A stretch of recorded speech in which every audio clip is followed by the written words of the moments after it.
What you see is what you get, I got no mask on. What I do it to help take your mask off. Sonic boom. It's my ball. Let him come now. It's my ball. When the Indians come out, people from all over the world, they're coming to see the Indians. If the drum's right and I get their spirit, they gonna get something special. The 1300 block is my whole family. We've been on this block since I was a baby. This is where it started, you know. Got the gang of the nation y'all about to see. Gang flag! When Black Feather come out, it is the block party. This culture is about how the slaves got freed. And a lot of songs that we sing, what our families before our time in the 1800s had to go through to get where we are now. You know, everything means something. All the chants mean something. Because a lot of people don't know the culture. This gotta be in your heart. This gotta be in your soul. This gotta be, you gotta learn this.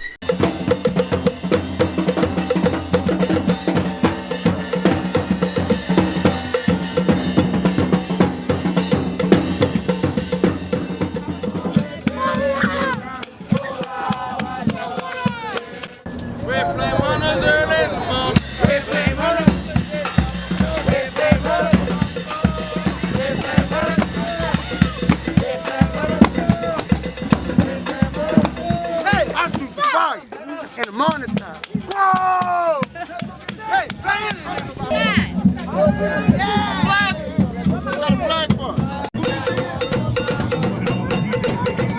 well, this tradition that we call the Indian tradition is basically about the indigenous people here. This is a tradition that we have always done. In our culture, we've always worn feathers. And we've always had a system of beating that can go back many, many years. So it's just mainly our Black Carnival traditions of New Orleans. Marty Ramon, I represent the nine. And it was really about each tribe or gang or nation representing a particular neighborhood. So, you know, when you're paying homage to something, it should never be easy. So we came up with a system where we take a year-long process and hand bead and hand sew these suits. So on Carnival Day, we come out and mask these suits that we spend a lot of time and a lot of energy and a lot of money creating. And we would meet other tribes, and you'll see the interaction of pretty much displaying some of the work that you have tirelessly done the whole year.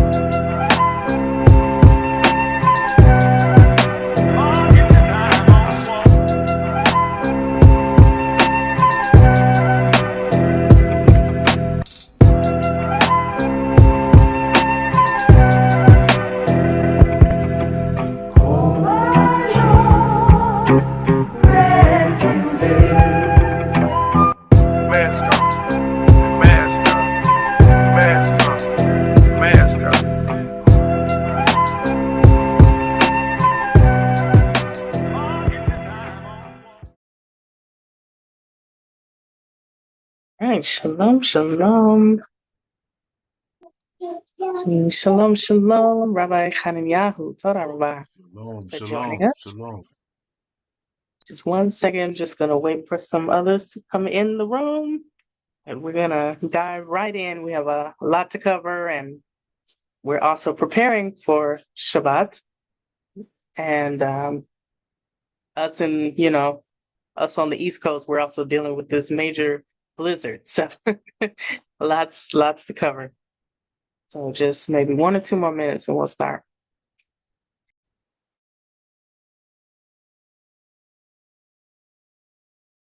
And we will begin.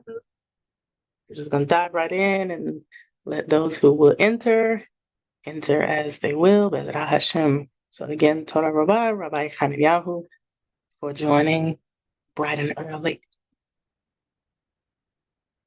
So as we have been reviewing in our wonderful Talmud Yerushalmi, Niddah. We are in chapter 1, halakha 3.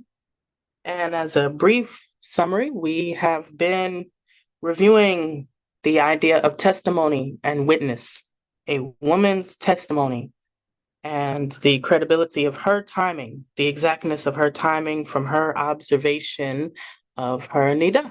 When she observes, her timing is exact. The sages agree for the most part. Hashem, we have someone entering. So with the agreement that the woman's witness or testimony of her own observation of her Niddah being exact according to whether she has a fixed cycle, then there are the makloket, there are the more nuanced conversations regarding the retroactive application of Tameh status regarding the taharot, the chulin, the foods that she is in charge of, the sacred offerings. Baruch Hashem, Toda Rabam, Shalom Shalom, Marva Pitis, Toda Rabam for joining. And we have also discussed the different types of blood, the timing of the examination with the examination clause that are also called themselves witnesses, Beriket Edot. So one moment, please.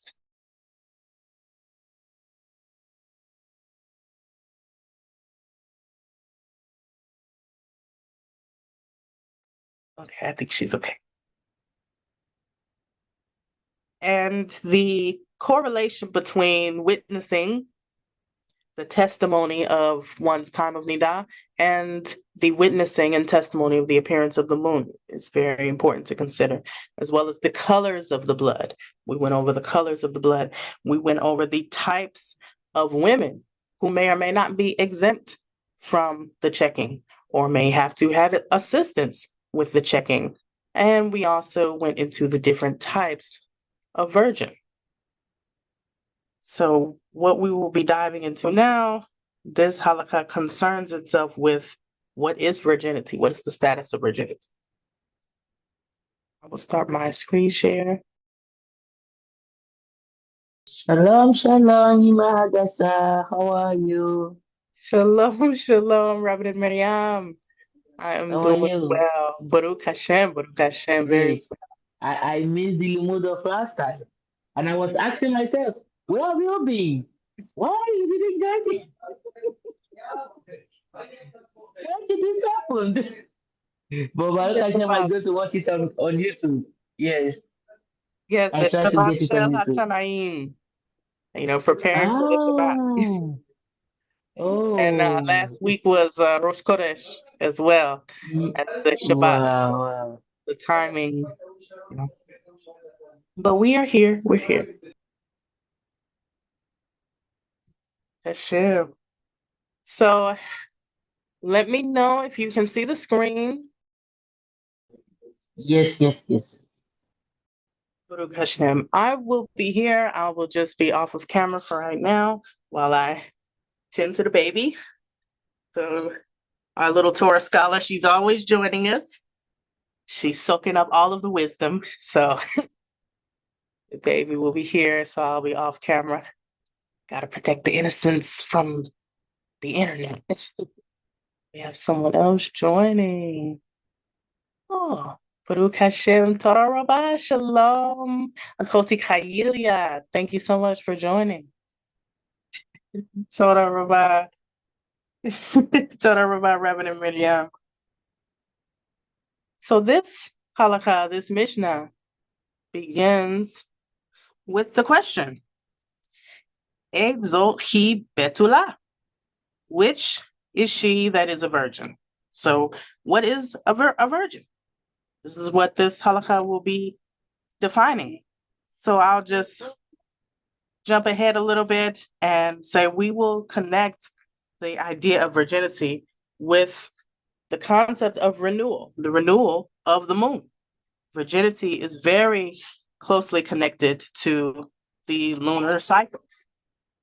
We saw this also in understanding Hanukkah, as well as Tu B'Shvat, in the very amazing Limudim that our Master Chief Rabbi Pinchas Eliyahu Shaddai elucidated for us.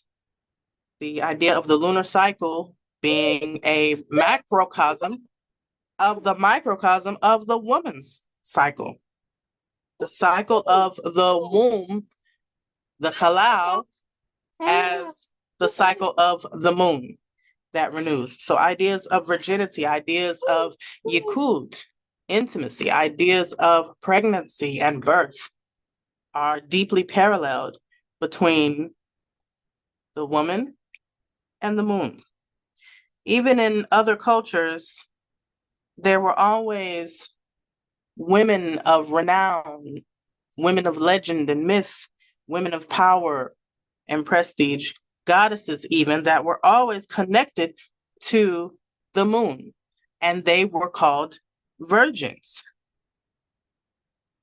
Many of the feminine deities, the divine feminine entities of all the cultures of the world, are connected to the moon, the new moon or the full moon, and the totality of the cycle and what it represents, the cyclical nature of femininity, the cycle, the Gilgul.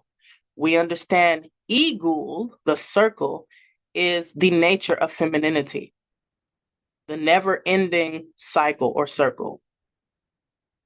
We know Gilgul or Gilgulim, the cycles of birth and rebirth, reincarnation. All of this through the Kalal, for indeed nothing is born except through the Kalal. This Igul crucible, this chalice that overflows with life and light, indeed, every month, both dark light and light, just as on Hanukkah, which again, Chief Rabbi Pinchas delineated so brilliantly, the sharing of the chet of Kalal and Hanukkah, the idea of the renewal of the Kalal, the rectification of the Kalal and the divine feminine is the entire secret behind the work that we do for Hanukkah in the two lights. And I'm emphasizing this for a reason. We will see by the end of the Limud Bezrat Hashem, the two lights that are revered on Hanukkah is Or Haganus, darkness, which is light, as well as Or, that which we consider light, that is visible. But we know from Rabbi Nechunia ben Hachaneh, our pillar, our sage, we know that the Or Haganus, the darkness, the Choshech, is light itself. And in fact, Or Rishon, the first light, the highest light, indeed the brightest light. We can think of Or Haganus, Or Rishon, dark light, dark matter, black mother, black matter, as I always say. We can think of this as something so bright that, except for those who are truly highly elevated and sensitive, it cannot be seen. And thus it is perceived as darkness. But darkness is not the absence of light, it is the birth of it. So again, goddesses from time immemorial were associated with the moon cycles. In the Zohar, we know that very pivotal moment of the diminishment of the moon, or what is called the diminishment of the moon, is crucial to understanding the Sheridat HaKelim, the shattering of the vessels, the death of the seven kings, and the repair of the world, the repair of the Olamot, the repair of the cosmos through unification of masculine and feminine. front and back, up, down, high, low, dark, light, unification and integration. The Torah Aleph that shows us that it is all one and the same. The face and the back. The two witnesses. We also know from the Zohar that Adam Harishon was originally Ha-Adam, man and woman, back to back. So two faces. Again, I'm putting emphasis on this for a reason. Two faces facing different directions. And the entire story, indeed, of the universe is what I always say is the great love story that we see reflected in Shir HaShirim, separation for reunification. Every intention, every covenant, every mitzvot is for the sake of unification.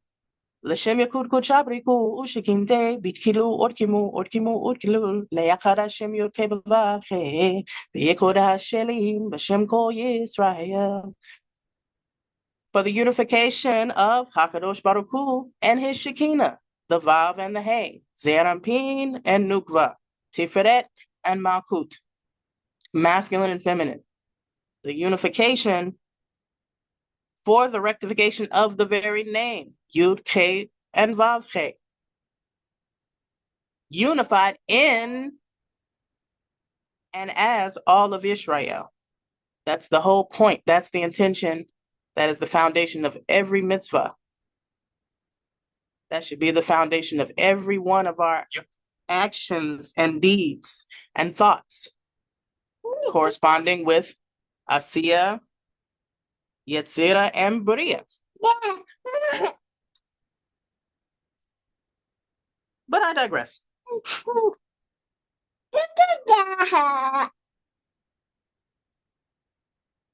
So,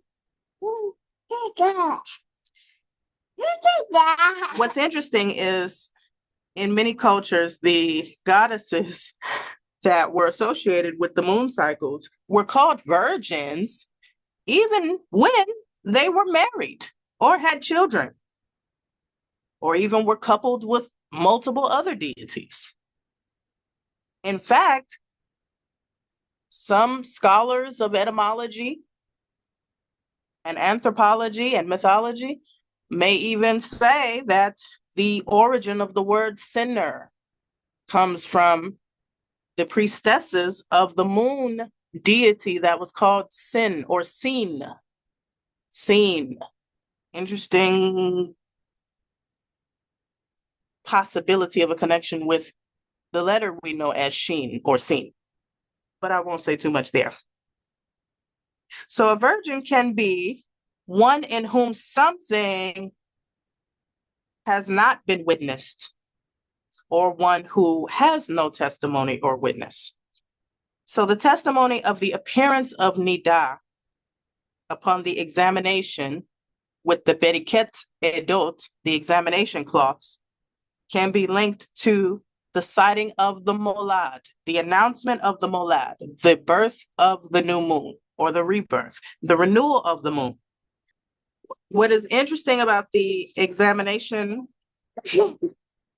we reviewed a few weeks ago at the beginning of our Niddah study that, if you recall, it said that the very modest sniyut, the very stringent, the very diligent, admirably diligent daughters of Israel would examine twice with two cloths.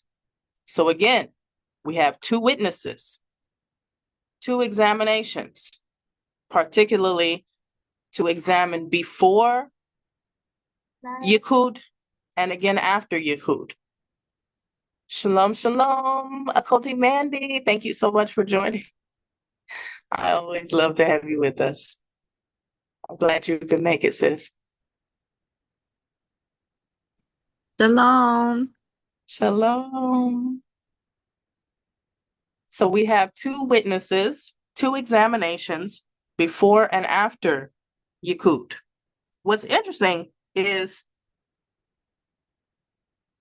Our sages allude to the idea of the examination of the Bedikat Edot, the examination cloth, the witness, under the light of the moon. And it's said that red blood tends to look black under the light of the moon. So just kind of bookmark that in your mind for a minute. So before we proceed, we have to understand what is a virgin. Indeed, the very central question of this Mishnah. So we have to look at the language of a virgin. We have different terms related to womanhood, girlhood, maidenhood, and youth. Betulot, Alma, and Na'ara. So most commonly, virgin, as we think of it as a woman or young girl who has not yet had intercourse, is Betulot. We also see at times the word Alma being used. And this is very controversial, especially for those who like to examine that famous passage in Isaiah. But we won't go there. We won't go there for this Mishnah.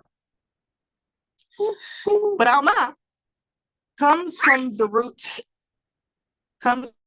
root Elem. Ain Lamed Mem Sofit, which means youth. Elem is the masculine form that pertains to a youth, a young man, a young boy. This is also connected to Alam. Alam. Ain Lamed Mem, of course, with the nekudot, the vowel points, being different. In Elem, you have the segulot, which we could even go into a discussion about the Yechidei Segula, but I won't go there. I'll leave that for the chief rabbis, particularly Chief Rabbi El Natan Elchanan.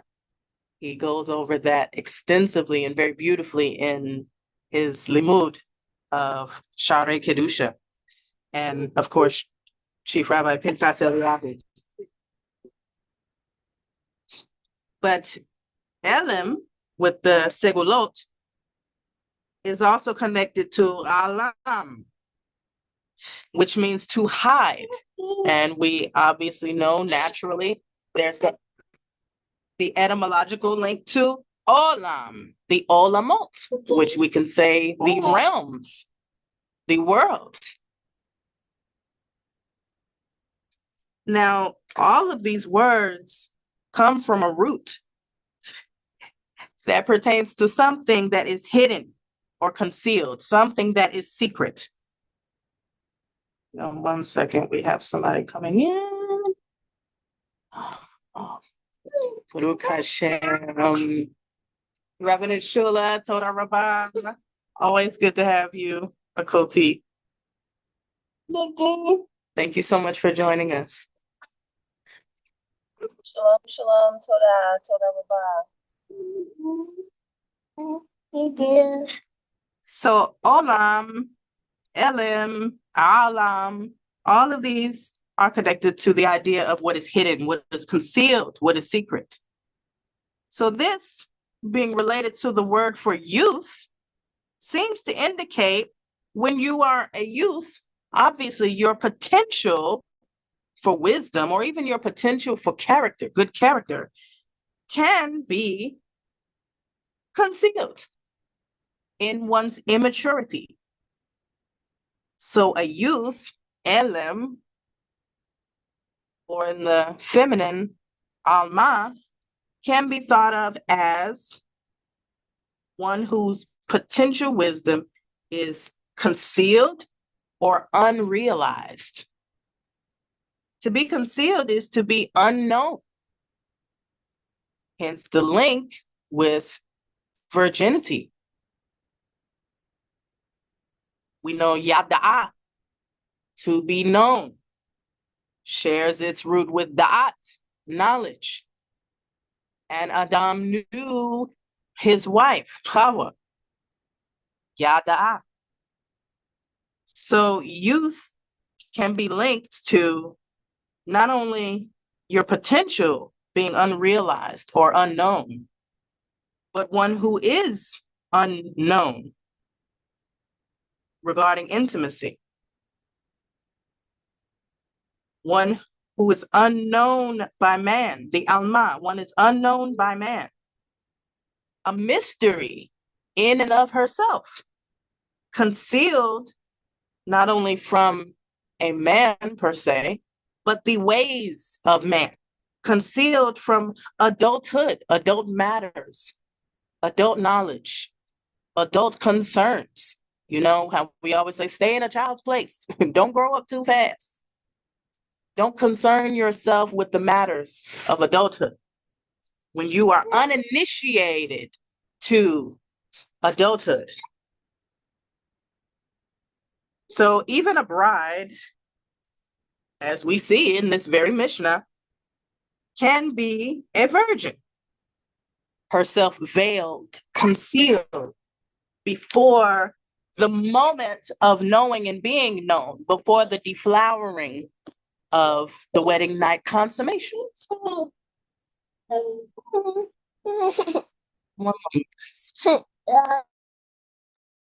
Okay, so interestingly enough, Olam or Alma is also echoed in the Arabic word Alama. My apologies if I butchered that, anybody. Which means to teach or to reveal.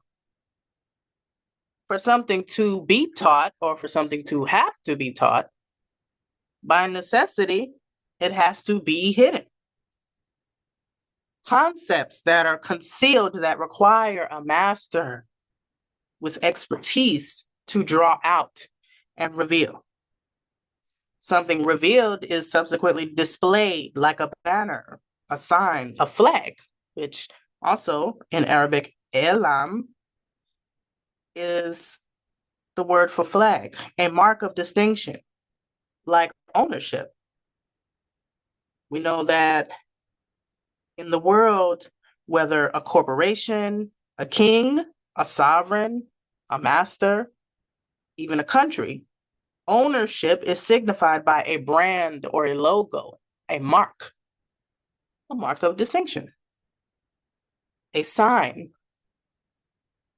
a flag, a banner, a brand. But coming back to Betulot and Naarot. Betulot comes from the root Betul, which we know very well during Pesach. We do the Betul chametz. We nullify, we look for and destroy all of the chametz. Betul is nullification, to separate, to sift, or to sever. Betulot could be viewed as a woman, a female, young girl, what have you, separated from man, interpreted as having no experience in intimacy or intercourse, one who has not been made one with a man in Yikud, which, of course, Yikud is also, by the way, face to face. Coming back to and keeping in our mind the original idea of Ha'adam, man and woman, one body, back to back. The separation occurred, and the entire journey of unification is to reconcile again face to face, Yikud. We also read in this week's Parsha about the cherubim. The cherubim, face to face, on the seat, the Ark of the Covenant. Now, in Genesis 24, if I'm not mistaken, we know that Rebecca, is referred to as both Naarah and Betulot. Wecha Naarah tovat, mare meot, Betulot weish lo yeda'a. A young maiden, beautiful, comely, shapely, and unknown by any man. So Naarah refers to a young girl, a maiden, young lady, up to pubescence, up to the age of puberty, adolescence, up to what we'll call the teenage years, up to the age of bat mitzvah. So that's important to remember. Okay, so we also see in Joel 1:8, Eli ki vetula, chagorat, sach al baal neureha. So here we actually see Betullah and Neureha, but they are both contracted forms of Betullah and Na'ar or Na'ara. So lament like a virgin, Betullah, girded with sackcloth for the husband of her youth, Na'ara, Neureha. So one who is betrothed is technically married in Hebraic culture, in Israelite culture. Unlike the West, where you can be engaged, you might get married, you might make it to the altar, you might not. You don't even know if y'all really together. Maybe you're just trying it out. It's not a guarantee. In our culture, we know that the state of erusin, engagement, betrothal, is legally binding like a marriage. There was traditionally an entire year of engagement where the bride and the groom would get to know each other in a much deeper way, know each other's families, become accustomed to each other, see, this is that vetting process. See how the families get along over the course of the year, because as we know, you never really know somebody until you see them through the good times and the bad. How did they keep all of the feasts? How are they as a family when they come together during the Shabbat? How do you bond? How do you enhance that bond, spending that familial time together before even making it to the bedroom? That is what strengthens the marriage. That is the pivotal moment of establishing the foundation of the marriage. So you are legally married in that year of erusin, engagement, before the nisuin of kiddushin. So in this example, it speaks of a betula, a virgin, who mourns for the husband of her youth, who it seems has died before the moment of consummation, which relates right back to our Mishnah, Niddah, chapter 1, halakha 3. Beginning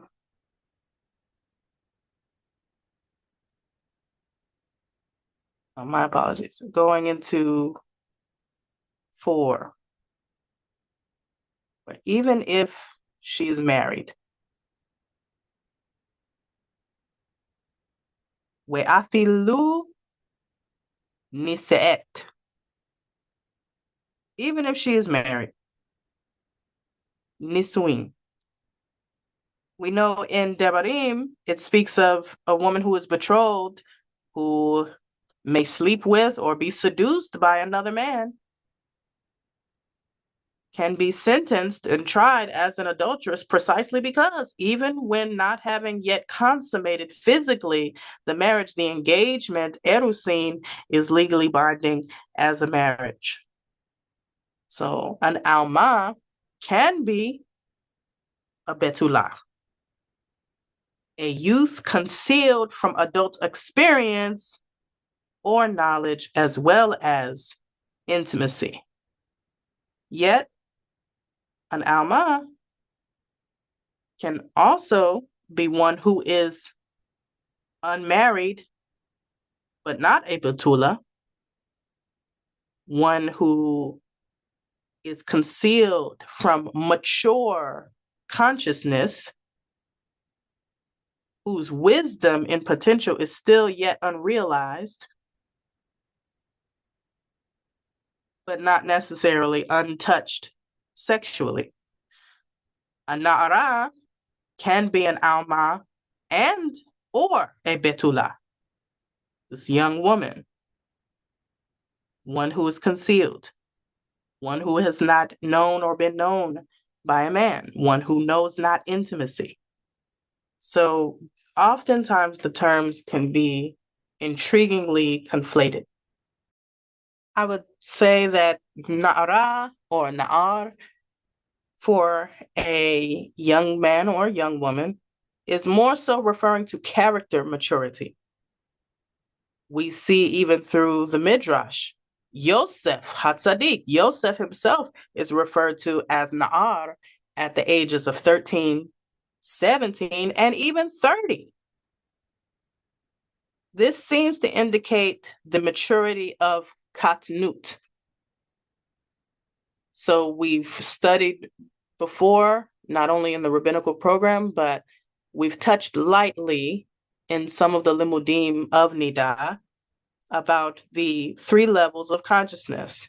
The Katnut, which also corresponds to the Ibor, or gestation period of consciousness, the Yenika, which literally translates to breastfeeding, and the Gadlut, the great consciousness. Katnut being a very small, immature consciousness. Yenika being a more intermediate level of consciousness where one is receiving, just as we also discussed, even science has proven that a mother who is breastfeeding her child does not only provide physical nourishment through her milk, she is literally transferring her intelligence. She is transferring her memory. She is transferring her consciousness in more ways than one. Physically, as in biologically, biochemically, because the milk is formed from her blood. We know the blood contains the soul. She is transferring her soul and all the lights of Chokhmah, Bina, and Da'at that entails to the child whose brain, whose mohin, whose keter is being shaped by her and being fortified. You know how they always like to say fortified milk, fortified formula, the infant formula that they tried to poison generations and generations with, as if it were anywhere near the same as the benefits of breastfeeding. But the fortification of the mohin, the fortification of that keter, that consciousness, comes from that yenika stage of breastfeeding, that stage of consciousness being strengthened, your brain being strengthened. And as a nursing mother myself, and as a lactation expert and a doula, I very much strongly advocate and espouse for breastfeeding, what we call, unfortunately, in the West, extended breastfeeding, because unfortunately, it's hard for many women in the West to even make it past 6 weeks breastfeeding. But the United Nations actually says that the world average of breastfeeding is 3 to 4 years. We know that through the halakha, through the wisdom of our sages, we are given the age of weaning to begin at a minimum of 2 years. That is that Yinika consciousness. That is when that mohin with which the baby was crowned, through literally being crowned, exiting the womb. We also talked about that. Mother is the first crown. Even in our language of birth workers, we call that the moment of crowning, when the baby's head is emerging from the mother. Mother is the first crown, but that crown has to be fortified. We know this because even anatomically, babies have very soft skulls. They even have a soft spot in the top of their head, kind of like a dolphin's blowhole, which for those who know some things about Dogon cosmology, if you know, you know. We'll leave that there. But the softness of the skull persists for a time, and you have to be very careful with this area. We know culturally our ancestors always taught about the sensitivity of the head, the crown, the ori in Yoruba language, the ori, the seat of your consciousness, the seat of your soul, the seat of your highest self. And you don't let everybody touch your head. This is how we know. All across the diaspora, we were always taught, don't let nobody play in your hair. Don't put on nobody's hat. Don't put nobody's scarf on your head. Don't let nobody touch your hair. All of this to protect that mohin, that consciousness, that crown. We even call our hair our crowns, our wonderful afros. Some of us who had dreadlocks, we know that's the language the Rastafarians use. Your crown, your locks are your crown. So this is the consciousness we want to protect, and that is fortified through that Yenika stage, not only the literal physical breastfeeding of the child in their development, which we know the breast milk is so crucial to the formulation of the brain. This is why we study nutrition to know which foods support the baby's eyesight, the baby's brain development, the omega-3s, the fatty acids, the DHA, all the wonderful things we have to make sure that we get in, especially during that time of breastfeeding, up until at least 2 years. But not only the physical state of breastfeeding, but the spiritual consciousness level that we call the Yenika, this intermediate stage of receptivity and fortification, where our mohin is being strengthened through our journey to maturity, through tikkun hamidot. We know in child psychology, the child's journey of psychological development, we have many stages. You have the stages where the child has to test their boundaries. And that itself comes in different stages. You have the toddler years and even the adolescent years, the puberty years. I know for many parents, that's the most horrifying time, because the child naturally has to test boundaries, acculturation versus inculturation, looking outward, seeing what society has to say, so many things, boundaries, and venturing out, and then coming back into that foundation that the parents had already established in the home. It's a natural progress. So this all corresponds to those stages of Yenika, developing one's character.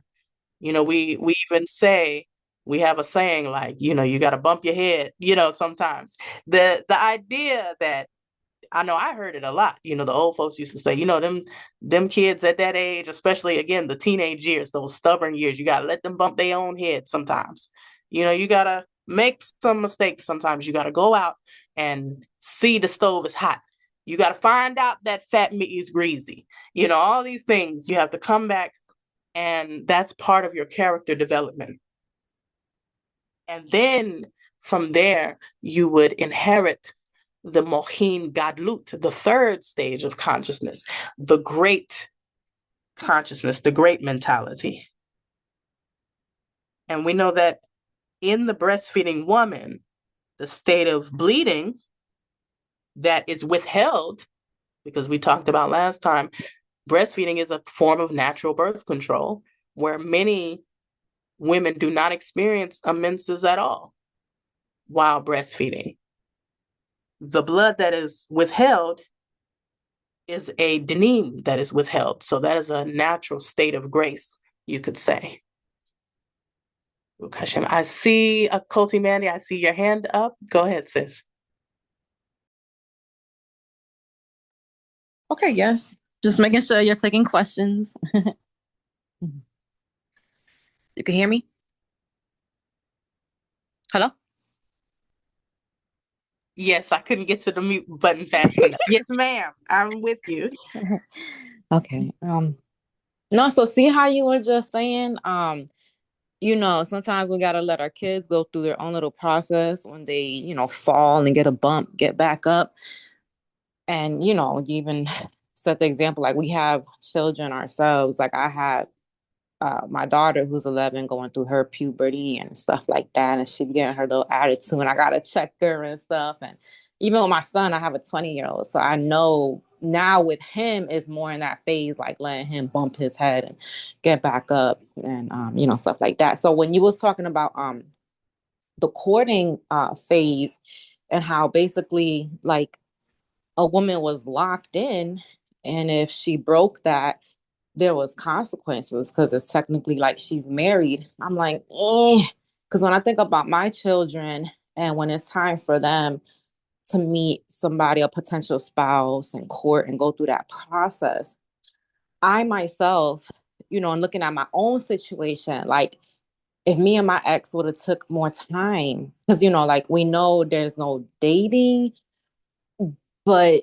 if a courtship is so like binding, that's scary too, because you want to see the person's the good, the bad, the ugly, and then you do want to see their family dynamic. And it's like in dating we get to see that. So if there's just like a lot of things we can't align with, that's when we can talk to the person, reassess, and then decide to go our separate ways. But it seemed like in a courtship that's not an option, and I would hate to do that to my kids, because I know for me, if I would have been able to do that, it would have saved me a lot of, heartache and setbacks and stuff like that. Or maybe it might have even saved, my situation if we would have went about that better. Because I didn't see a lot of it. We really don't ever know somebody until we start living with them. But at least with taking time in that process, we do get to be around their family and then the friends, and a lot of their characteristics and stuff does come out, their thoughts, how they deal with situations and stuff like that. So I just personally, feel like when it comes to my, and even myself, if I ever get involved in a situation like that again, I wouldn't want to, bind myself to that. So, I'm like, is there like a pre-courtship, type of thing we can enter, or just communicate to these people, whether it involves my children or myself? Like, there's a lot, I would need to see before I even consider a courtship. You know what I mean? Because, once you officially marry that person, it's really tough to see so many nuances within them or their family that you cannot align with. Like that is just too much. You know what I mean? Like with my ex, like that family dynamic, is kind of jacked up and stuff like that. And it's not ideal. Like sometimes people's family dynamics are just not ideal. And then, as believers trying to follow Torah and stuff like that, you know, you be wanting to separate. And it's tough if that person, your spouse, is close to their family, but they just too carnal for you. So, or they're celebrating pagan things, they're Christians or whatever, they're, spiritual morals and stuff like that don't align with yours. So now it causes tension in you and your spouse, the marriage, because they're like, yeah, I really don't want to go there. I really don't want my kids partaking or seeing that stuff, or, that stuff rubbing off on the kids. And, I don't feel you know what I'm saying? But then if you have a spouse that's not willing to do the separation, from his family, because sometimes, unfortunately, we marry people that don't know the meaning of cleaving to one another, and they're still too attached to their family or, other situations, even with friends. Like, it's like they have unyali soul ties to things, and they don't understand, like, when you get married, that's your number one soul tie, and it's supposed to be a yali soul tie. So anything that jeopardizes that, you have to cut off, and the Most High will honor that. But a lot of people don't understand that or have that type of faith. So I don't want to just go on too long-winded. So I guess my question or my thought would be, perhaps for the sake of not like breaking betrothal and offending Torah or anything like that, I don't know, maybe there should be some type of a betrothal type of situation. You know what I mean? Like, I don't know, but I'd like to hear your thoughts on that. Oh, Toda Rabah for such a necessary question. And, these are the conversations that we definitely need in our communities as we have to undo and unlearn a lot of the culture that has been enforced on us and reacquaint ourselves with and reorient ourselves to our authentic culture that comes from that communal mindset, that family community order. I'm going to use this opportunity. I very much endorse and acclaim the work of Sobonfu Somé, a wonderful African author, and she has 2 books that I always recommend to everybody: The Spirit of Intimacy and Welcoming Spirit Home. And she was really a game changer to open my eyes to the necessity of the village, to the necessity of our traditional, indigenous, some could say Afrocentric, Hebraic values and systems, the communal mindset. We really take for granted how difficult it is to divorce from Western Europeanized paradigms of thought.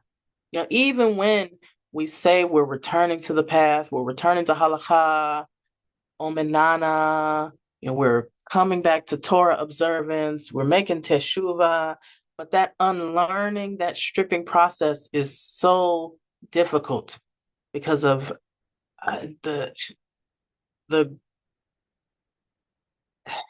incredible, I mean, I don't want this word to sound positive at all, but the very deep work that was done to us as a people on a soul level, a psychological level, the epigenetic trauma. So we find ourselves grappling with concepts in that duality of that double consciousness. And this was actually something I was going to touch on later in the Limud. When we hear from W.E.B. Du Bois about double consciousness as Blacks in the diaspora, Blacks in the West, contending with Eurocentric paradigms. Frantz Fanon, Black skin, white masks. The cognitive dissonance that occurs. So what may seem counterintuitive is actually the most ideal scenario. And specifically, I'm saying, it seems like we should explore each other first before agreeing and being bound in engagement. Now, I will be clear, there is a courtship. The courtship and erusin, engagement, are not synonymous. They're not to be conflated. There is a courtship, And no woman is ever bound even to engagement, even in arranged marriages. She's never bound without her own agreement. So that's number one. What I think, and I can be very controversial about this stance, I truly believe in the original system of arranged marriages. I think a lot of us would be better off if we went back to that system for various reasons. But the success of that concept is contingent upon, again, restoring the natural family community order, restoring the village, restoring the community. So a lot of work has to be done collectively and individually before we can even get to that level. Restoring the halakha. This is why we are doing these studies. This is why we're studying the Mishnah. This is why we're studying the Talmud Yerushalmi. This is why we're studying the nuances of the halachot. And most especially, the depth of the covenant from the sod level, from the esoteric level, the spiritual level, the spirituality behind why we do things the way we do. So, in an ideal scenario, the village understands that the success of a couple in their marriage is truly the success of the entire village. So they are all collectively invested in the arrangement of marriages that are beneficial, not only for the individual, but for the community. And not in a selfish way, because that's another thing that's been distorted by Eurocentrism and even Eurocentric feminism. The ideas of even dowries, bride prices, then it becomes transactional. And from that perspective of Eurocentrism and feminism, it starts to feel like, oh, it's just some men that's just selling their daughters to the highest bidders. And it seems to treat women as if they are collateral or even chattel or cattle between men. Oh, it's just about men finding benefit in some rich, wealthy man to sell his daughter to. And that couldn't be further from the truth. Arranged marriages are spiritually built. This is why it takes having the elders, the spiritual elders, the judges, the dayanim, the mishpatim, the judges who are able to judge not only legalistically, but spiritually, to see who is truly a good match on spiritual levels, who has character that aligns. And it takes the elders, it takes the parents. They know their daughter better than anybody. They know their son better than anybody. They know, oh, he likes this. This is his expertise. This is his fascination. He was always interested in X, Y, and Z. Oh, she always liked X, Y, and Z. And they find couples that are compatible based on that because they know you best of all. But again, the West has dismantled even the basic family unit and done such a work to create this wedge between parents and children that parents don't trust their children. They don't even know their children. The children don't trust their parents. They hide in everything from their parents. They don't know each other. But again, in a healthy family community order, your parents know you best and they love you best and they know what is best for you and what your best interests are. And it's like, oh, I know my daughter likes this. She'll be good with a man who can support her in this way.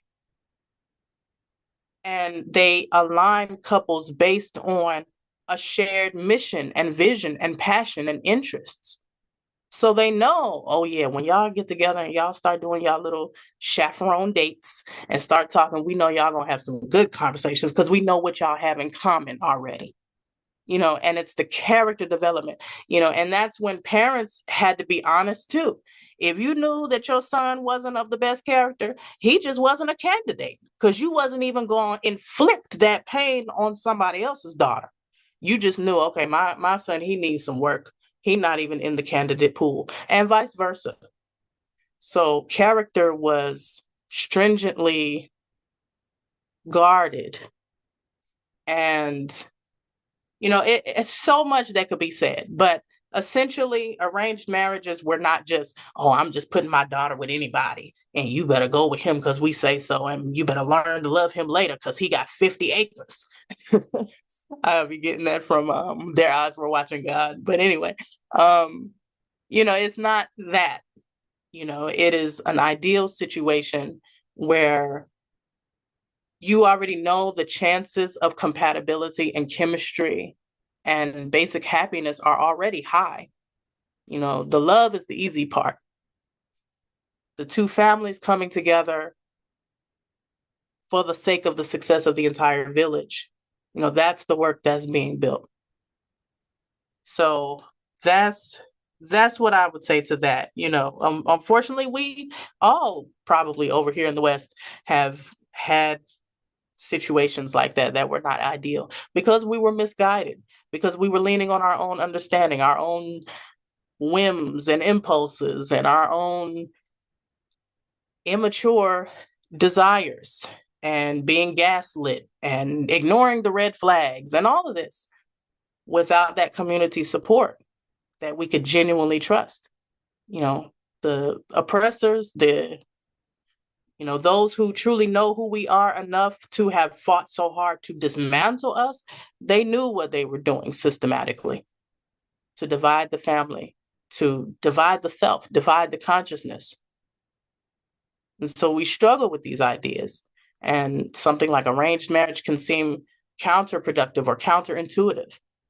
But in fact, something like that would be an ideal situation. And again, the children have free will, most especially the woman. If she just wasn't feeling it, she wasn't feeling it. And another suitable companion would be found. And the daughter herself would play an active role in vetting these suitors that were presented to her. And this wasn't just some ancient concept either. Very recently, and even still in some parts of the country today, we still have, things like the cotillions, the debutante balls. We still have a semblance, a shadow of that. We do have chaperoned courtships. But again, society has become so secular, so hypersexualized, so hyper-focused and fixated on independence that, they just leave the youths to do what they want, and make their own decisions. And that's actually not healthy.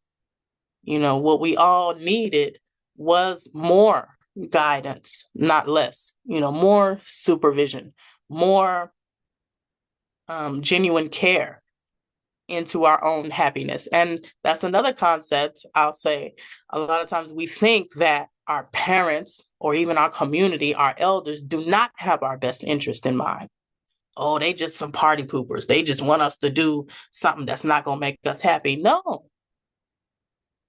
In ideal culture, in our culture, the happiness was factored in. It wasn't just forcing you to do something that you didn't want to do.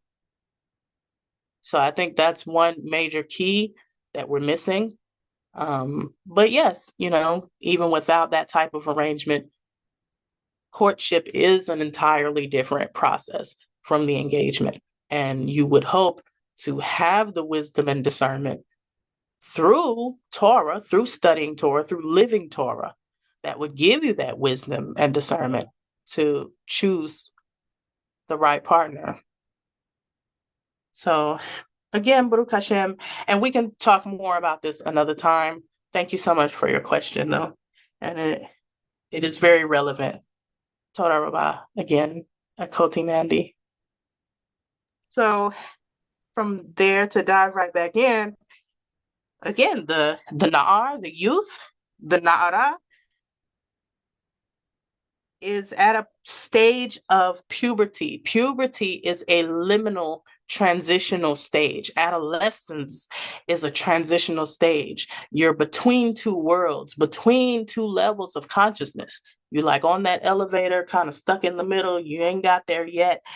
And you are emerging into a level of maturity, but still immature. Your potential still concealed and unrealized.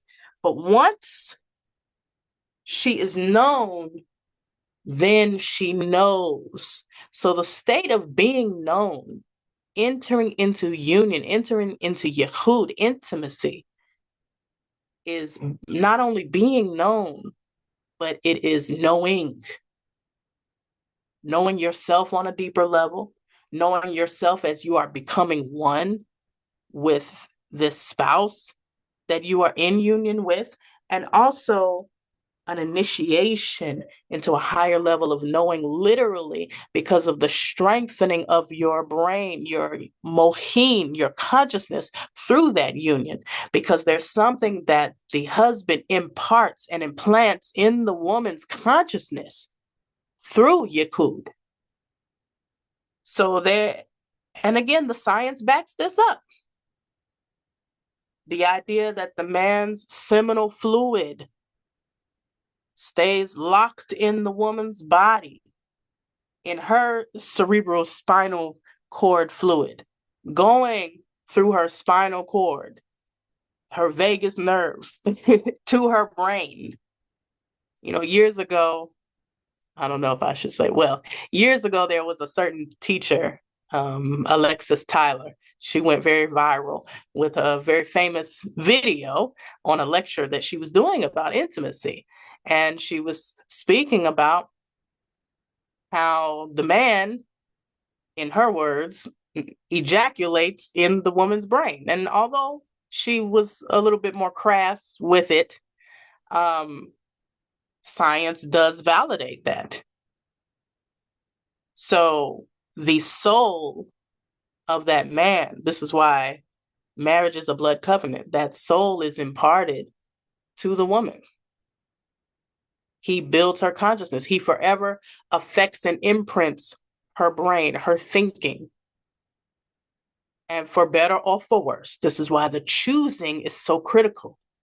Because, you know, if you choose a man, you know, who doesn't have that integrity, who doesn't have that good character, then your thoughts, your consciousness will be shaped by him. Your soul, your expression will be shaped by him. Notice how spouses definitely begin to look like each other, to talk like each other, to move like each other. All of these mirror neurons, all of this mirroring that happens, it's no coincidence. The science validates the spirituality. So the brain, the consciousness is literally impacted, influenced, and impregnated even by and with the man. So as it is said in our Lurianic concepts from the Arizal, Ari Hakadosh, the Nahi, the Netzach, Hod, and Yesod, the two legs and the Yesod, the generative organ, we're talking not physically, but in the terms of the Sefirot, the spirituality of Netzach, Hod, and Yesod builds the crown, the Chabad, Chokmah, Bina, and Da'at of the woman. So Yesod is the vessel of transmission, not in the carnal, physical, anatomical sense of the reproductive organ of the man, but the Yesod as the point of transmission of light, the vessel that transfers light, which light is Mohin, the Or Ein Sof, Chabad, Chokmah, Bina, Da'at, wisdom, understanding, and knowledge is that light that is funneled through the Yesod to the woman. So once she is known by man, then she knows Yada'ah, which is Da'at. This is why this is not just a flowery euphemism for intimacy between man and woman, but it is that deep spiritual secret. So we also notice, because I said I would tie this in, Bezrat Hashem, to the best of what time permits, with Purim or Purim that is coming up. We know that in Megillat Esther, in the book of Esther, Esther is never called an Alma. She is called repeatedly Na'ara Betulot, and she is categorized among the Naarot Betulot, which we see here, Naarot Betulot, over and over again. verse 2, verse 3, verse 4, verse 7, verse 9.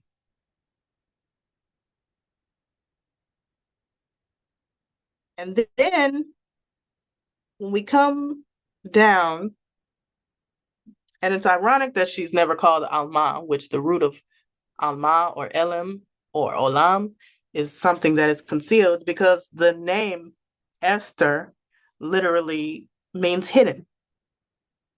And this is echoed in Tehillim 51 or Psalms 51. Hester panecha me chata'ai v'chol avonotai meche. Hide your face from my sins and blot out mine iniquities. But once she was among the Naarot Betulot, the young virgins, the young maidens, it is when she has finally been, let's say, enjoyed by the king, that she's no longer in the harem of the young virgins, the Naarot Betulot. Then she is taken into the harem of the concubines.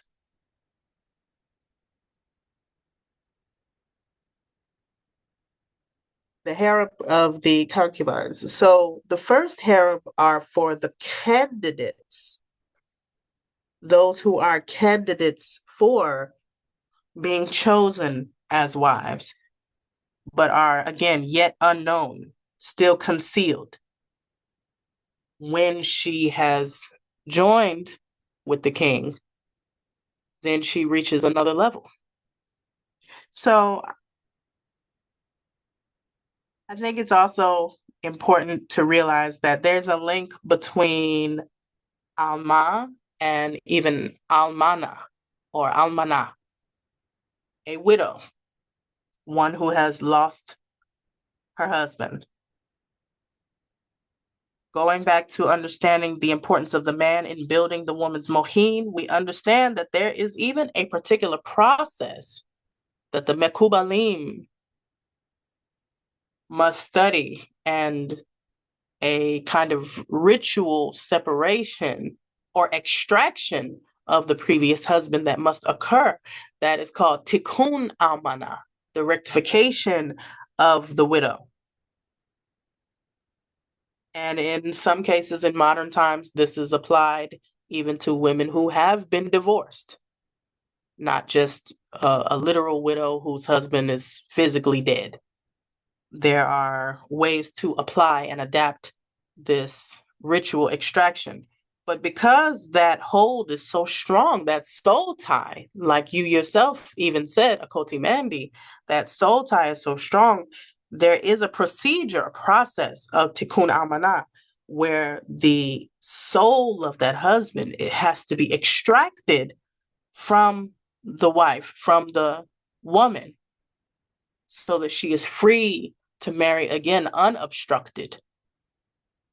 Because the soul of that previous husband can actually do damage and be a blockage to the success and happiness of a second union, because the husband is still benefiting even in the spirit realm.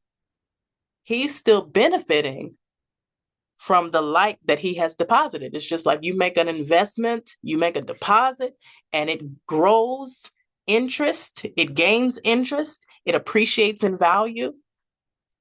So what he has deposited in the wife, as far as that light, that Ora Ein Sof, that Mohin, he still merits from, even in the spirit realm, especially from her actions, through her mitzvot, through her tefillot, through her deeds, through her prayers.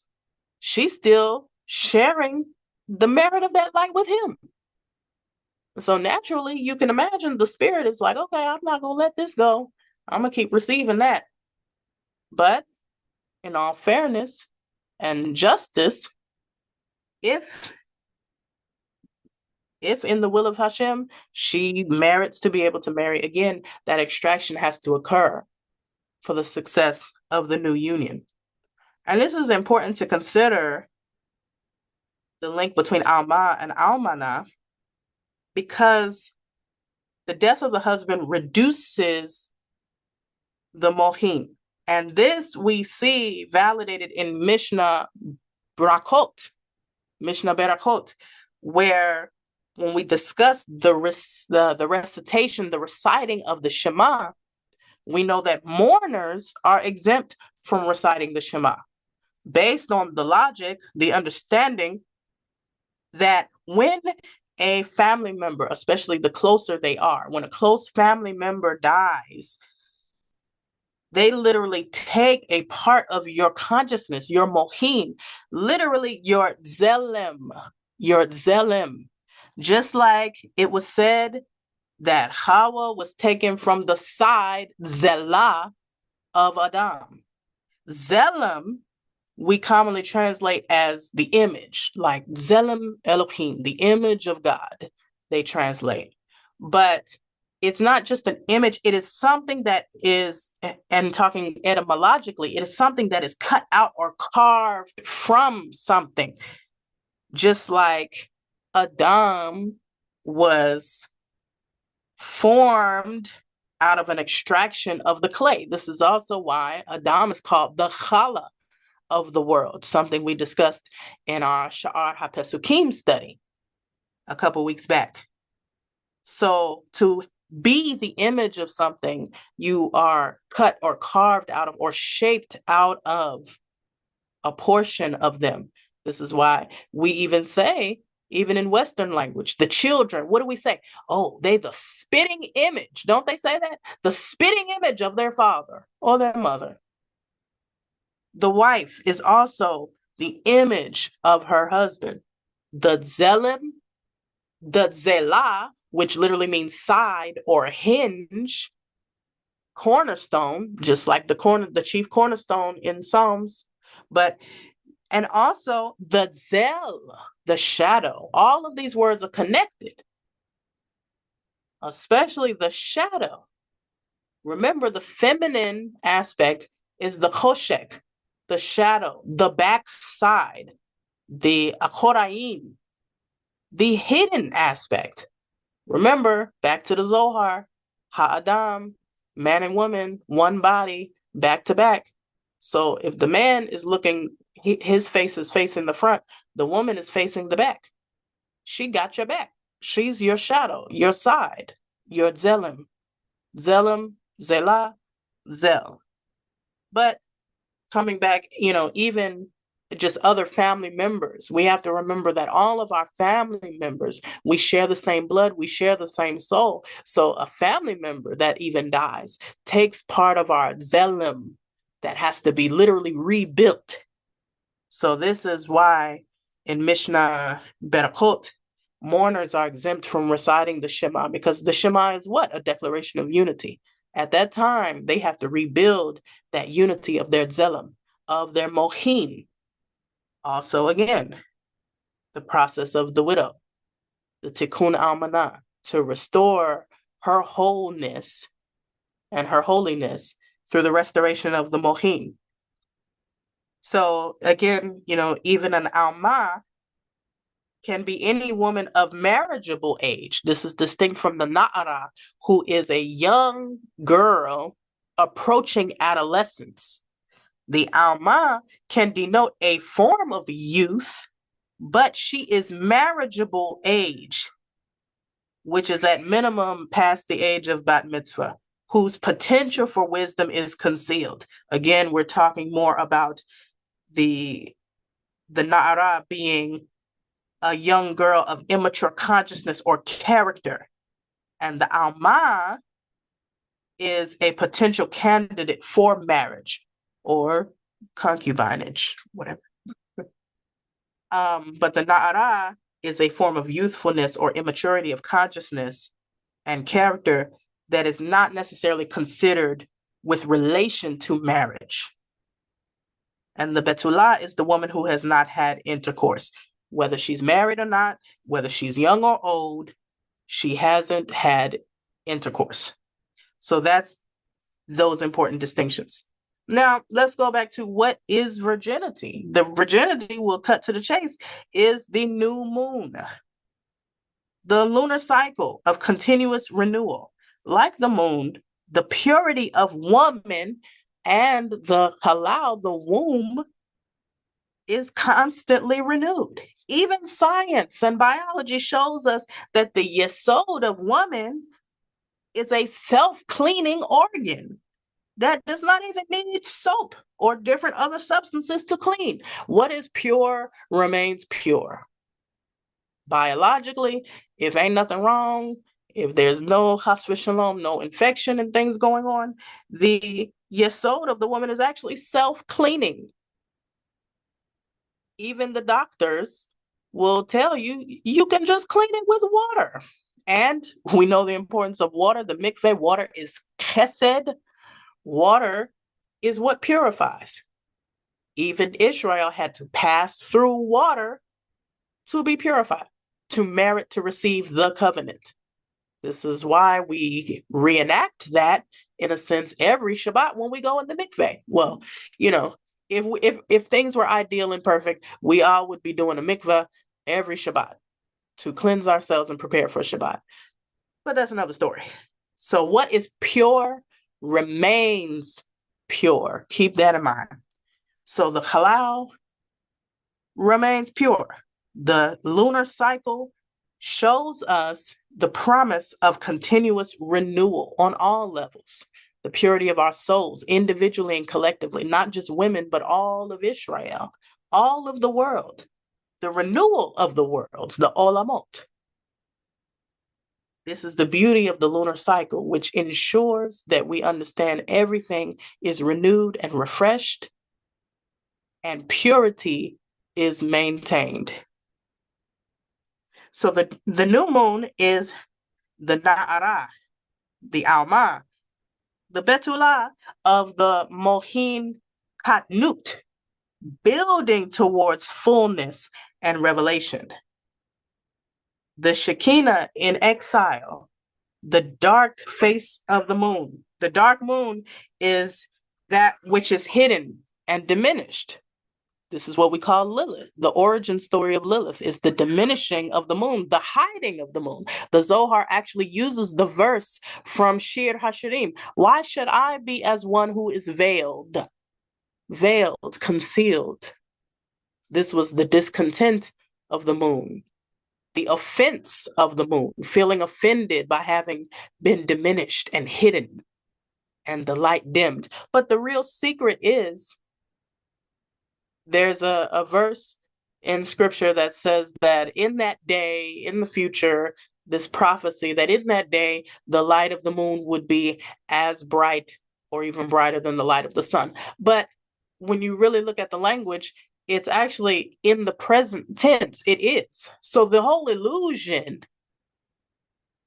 of the dualistic mindset is that there is a separation, there is a diminution, there is a hierarchy where sun is higher than the moon or brighter than the moon, where masculine is has supremacy over feminine, where white has supremacy over black, where light has supremacy over dark.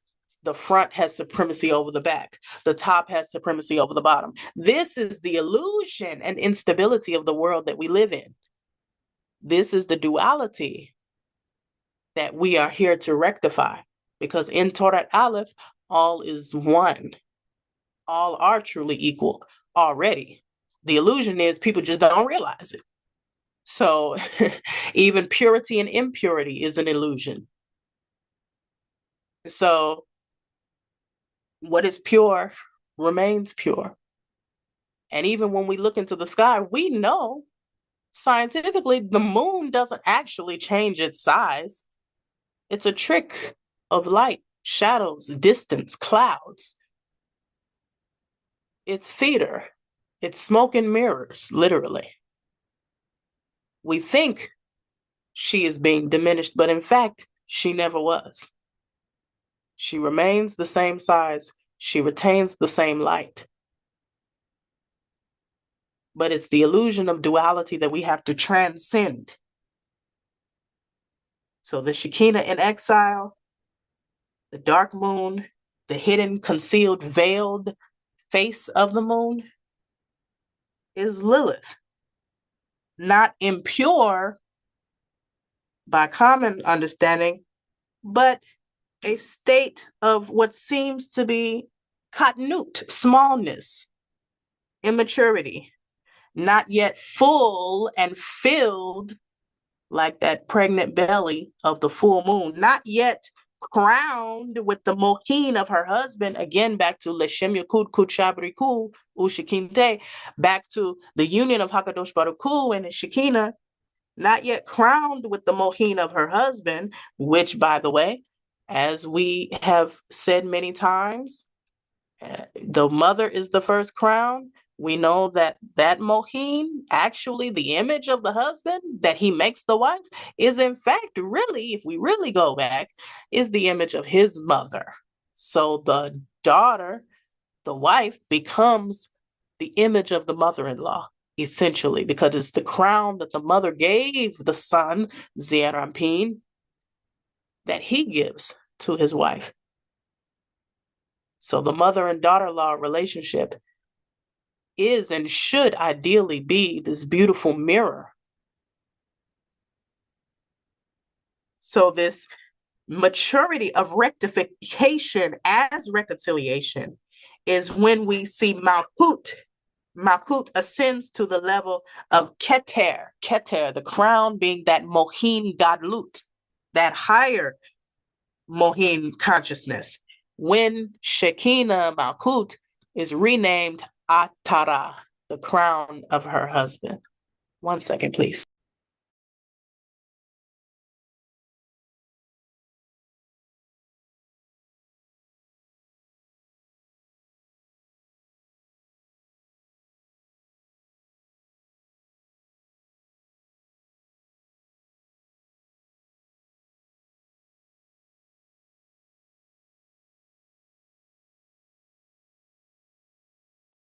So we should also notice that Pesach and Sukkot and Purim or Purim all occur on the full moon.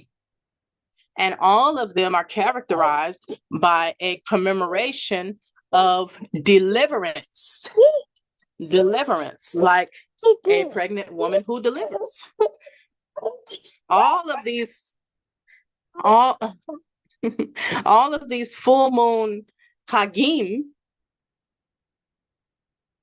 are a revelation of that union of the Vav and the He, the Ze'erampin and the Nukva, the divine marriage, the Eros Gamos, that makes one whole and full with wisdom that is now revealed.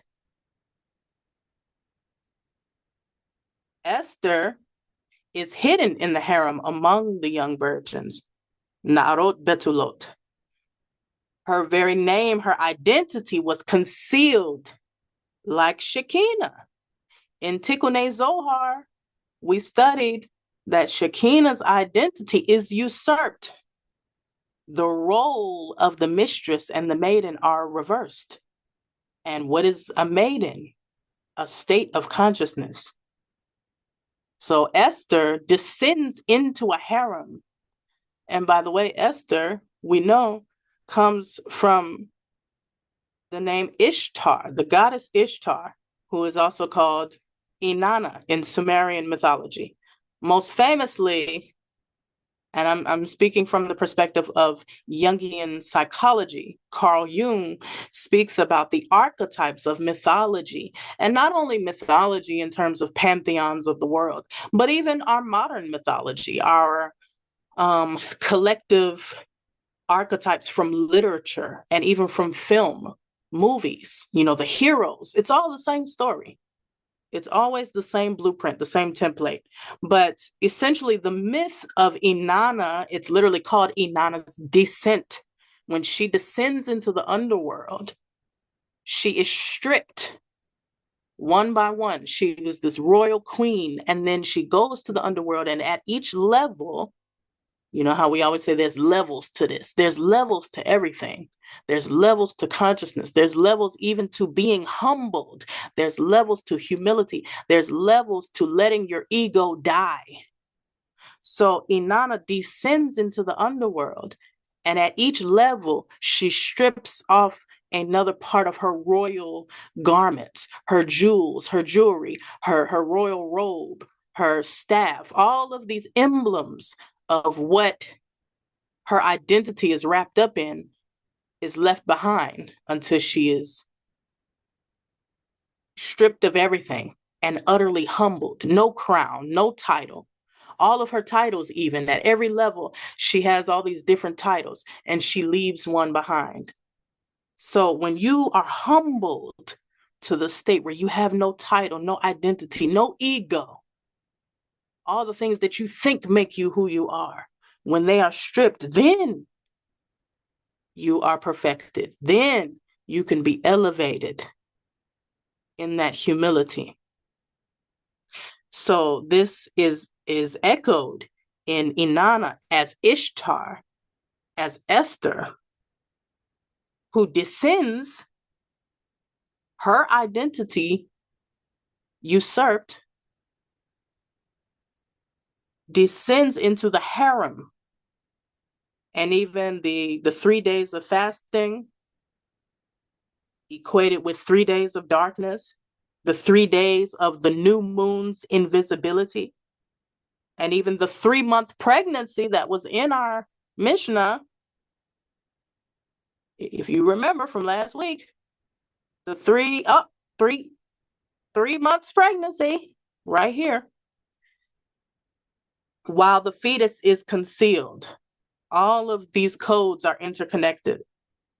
And why we are preparing for Purim Katan is because on a leap year, a year of 13 months, which, by the way, our ancestors always had a calendar of 13 months. This is also why Friday the 13th got such a bad reputation, because the 13th, the concealed, is connected with the divine feminine. This also can be encoded in Dinah, who was the 13th child of Yaakov, not the 13th in consecutive order, but she is one of 13 children and the only girl. We also have, even in Western astrology, there's a 13th hidden zodiac, but I won't digress there. But Adar Aleph, in a year of 13 months or a leap year, we celebrate Adar Aleph and Adar Beit, Adar 1 and Adar 2. And Adar Aleph is called the pregnant month, the month we are in, the pregnant month, in which we celebrate Purim Katan, which is called the little Purim, which is the hidden aspect, the aspect of the darkness, the choshek, the black, the back. And Adar Beit, the second Adar, is Purim Gadol, the great Purim, like that emergence, that journey we just talked about from Mohin Katnut to Mohin Gadlut. The wisdom realized, the miracle of deliverance and delivery that is revealed, like that birth, that in pregnancy was previously concealed, that potential that was unrecognized, as we defined with Alma, or Elim, or Olam. Remember, a couple weeks ago in the halakha, we had all of that seemingly redundant language about 2 witnesses, and the rabbis were debating about what witness to believe, 1 or 2, and it seemed like they just kept repeating the same thing over and over. So the two witnesses, the 2 mouths, a testimony from 2 mouths. Now, mind you, our sages revealed, most notably in Sha'ar Mamre Razal by Ari Hakadosh, that indeed the woman is the creature with 2 mouths, a yesod above and a yesod below. 2 faces, 2 testimonies. So the divine feminine is split into two levels of consciousness and archetype. We see it all the time. We see Lilith and Shekinah, Lilith and Chawa, Chawa Rishona and Chawa Shena, which, by the way, Lilith is Chawa Rishona, Leah and Rachel, Esther and Hadassah, the Nukva and Ima, Malkut and Keter, Malkut and Atara, Chokmah and Bina, the mistress and the maidservant. So we see this duality over and over again in so many different forms. We could even say Deborah and Yael, each functioning, each manifesting a certain function of femininity. Carl Jung calls it the,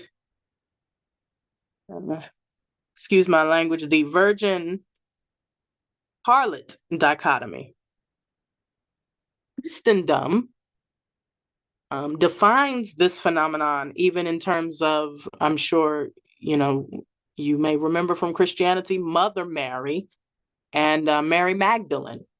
That's their two feminine archetypes that they typically like to use to juxtapose these two different archetypes of femininity. So the moon's dark veiled aspect and her full pregnant crowned aspect must both bear witness. So all of the encoded language in the Mishnah, the Halakha, about the sighting of the moon, a testimony established by two witnesses, and even the Halakha of Niddah about the blood, the testimony of the sighting of blood that's established by two witnesses, literally two cloths, the Beriket Edot, the two cloths, when she checks two times. We also see this reconfirmed with an actual child.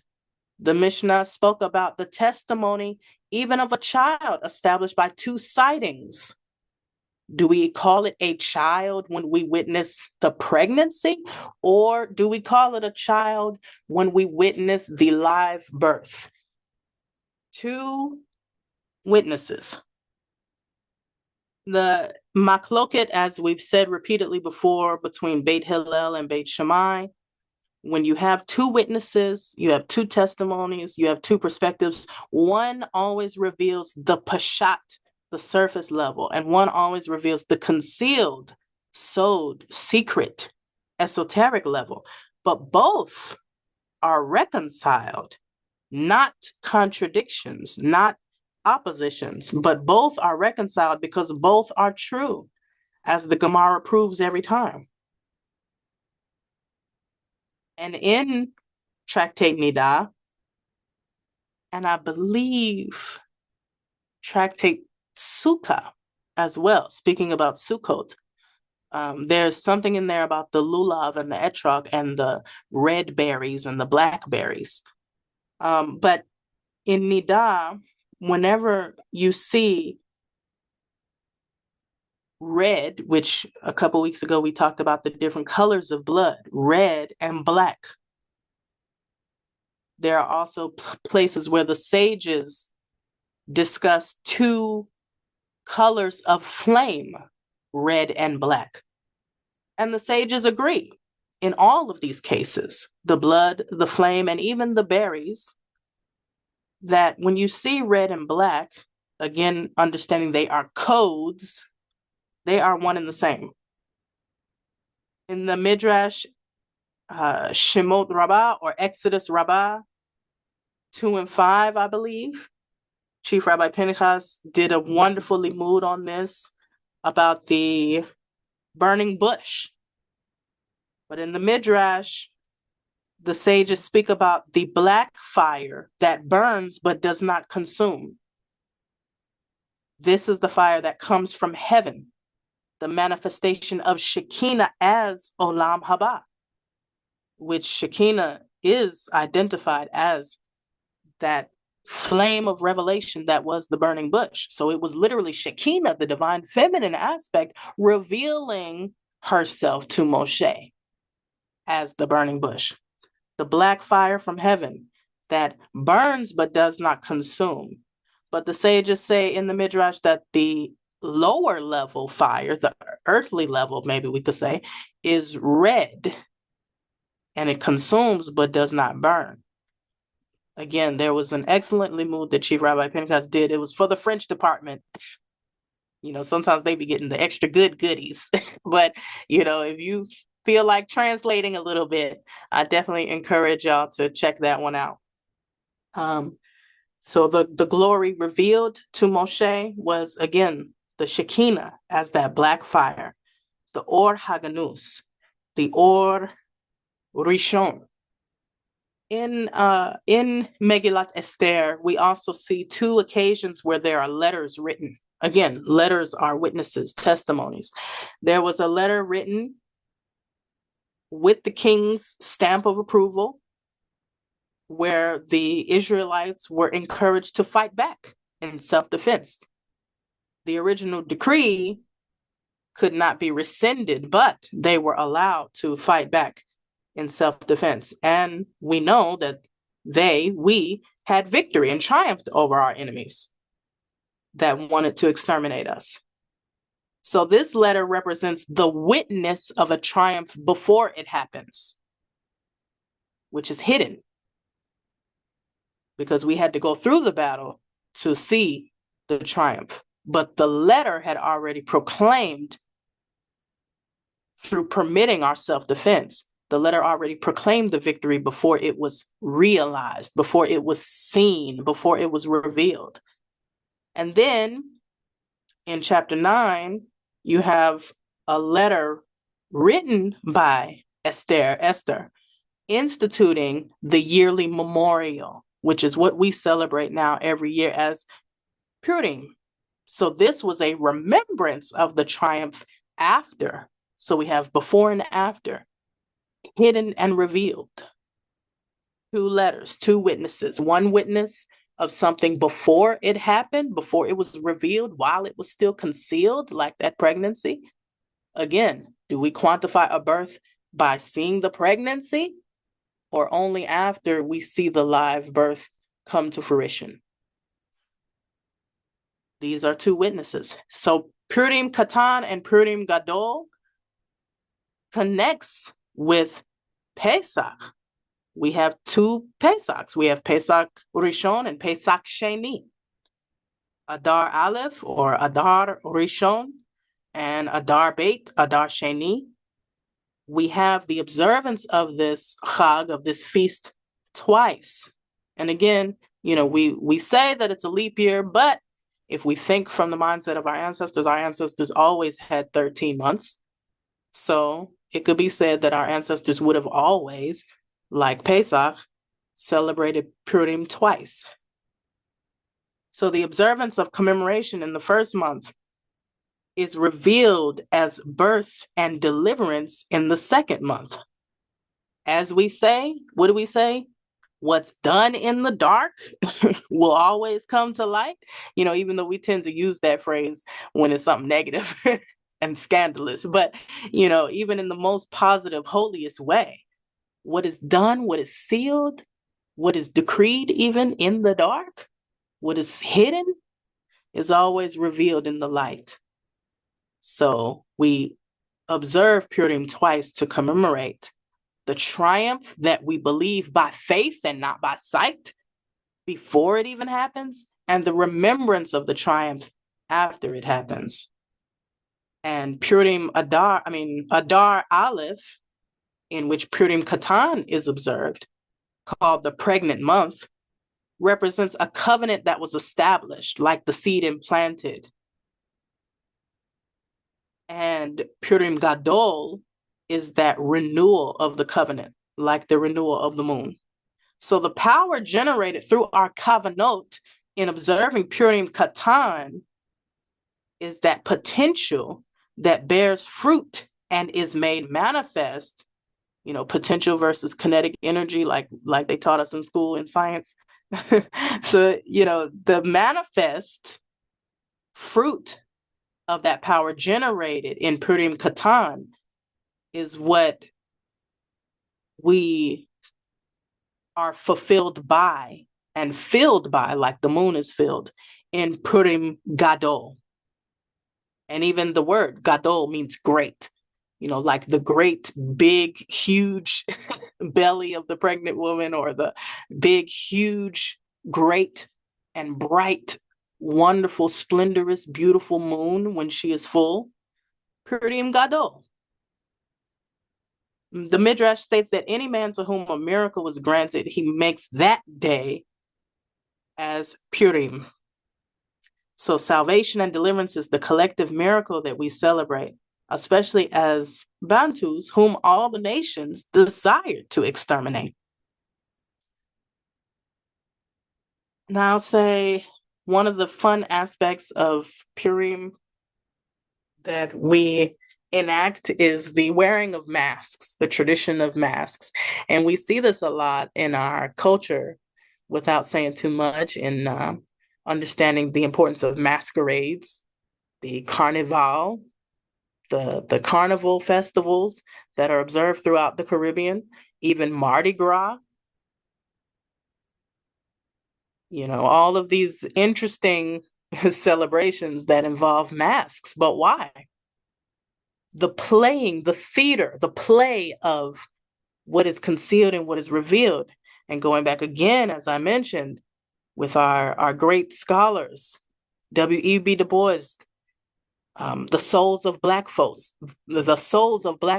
he wrote about the double consciousness, the cognitive dissonance of being Black in the West.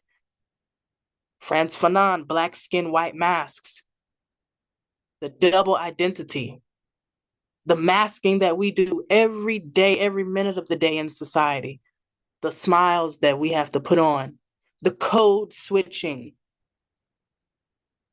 when we have to put on our corporate voice, when we answer the phone and we have to put on our white voice, when we have to stand a certain way and walk a certain way in society, but then we come concealed in our homes behind closed doors or among each other in the Blackness, in the darkness, when we're among each other with that Black body radiation we talked about. That's when we are free and we take off those masks and we talk how we know we talk to each other, and we sit and we laugh and we eat even the way we know that we do among ourselves when we feel safe.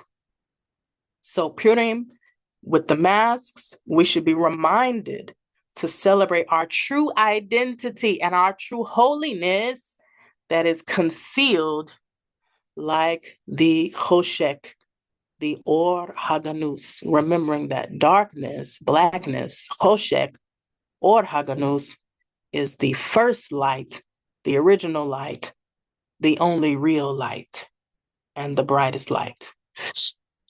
Baruch Adonai Leolam. Amen. Ve Amen. Toda Rabah for your patience and for your time. Toda Rabah, everybody, for being here and joining me today. Oh, off camera. Say shalom. Stop the screen share.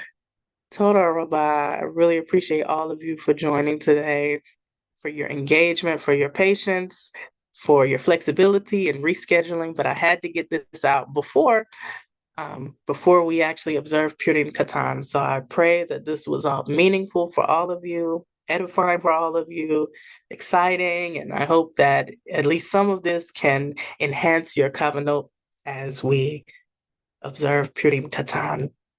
So I will say Toda Rabbah, Rabbinit Shula, Akoti Shulish, Toda Rabbah, Rabbi Kanan Yahu, Toda Rabbah, Akoti Kayuya, Toda Rabbah, Akoti Mandy, Toda Rabbah Ima, Miriam. I saw Rabbi Moshe Shimshon slipped in here for a second too. I know he'll watch the replay. Toda Rabbah as well. Toda Rabbah, everyone. Love you all. Now I gotta run and finish my prep for Shabbat tonight, the Shabbat Shel HaTanaim, our Lunar Shabbat. It was a blessing studying with you all and joining with you all. Shavua Tov, Shabbat Shalom from my corner. Bye-bye. Today was one of the biggest days of the year for the city's black masking Indians. The rain left downtown Super Sunday soaked, but some still came out to show off all of their hard work. Lily Cummings takes us there. The thunder was no match for the drums and chants of downtown Super Sunday. This hard work. The rain can't stop hard work. Nothing can stop hard work. This suit in particular was worn with pride as this black masking Indian marched to the 7th Ward with his little brother by his side. In June, I stopped. Like, I was crushed, I was hurt, but I took all my energy and started back. Drawing in November, I started sewing in December. So this is a 3-month suit, a real dedication, hard work, overnight, and this is unreal. Like, nobody else could really do this but the people in New Orleans. Some spent nearly a year hand sewing the intricate details bead by bead. It took me approximately 320 days to do this particular suit. Sunday's forecast threatened the feathers. We do have another Super Sunday, which is West Bank. So we do want to make sure that we preserve not only for the Super Sundays, but other events and various outreach programs it is that we have for our tribe. Downtown Super Sunday begins at Bayou St. John and ends here at Hardin Park. As you can see behind me, not a lot of folks out here today. They say that the rain kept people from coming out.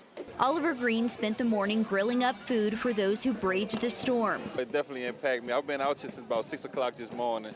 You know, you got to get out here early, but they said the rain was going to stop, but it didn't.